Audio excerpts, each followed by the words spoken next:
vestir esse vestido. Eu já vou até pegar aqui minha bolsa e vou colocar aqui meu copinho. Eu só vou colocar o copo porque hoje é só apresentação.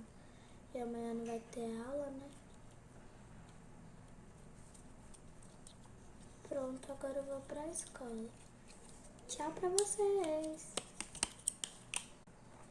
Ai, eita, parece que a menininha já foi, hein? Ai, que sono. Ah, eu tenho que me arrumar pra ir pro trabalho. Vou tomar um banho. Ai, hoje é um dia tão lindo. Vou tomar... eu acho que eu vou escovar meus dentes. Ei, você aí, curte para a parte 3, viu?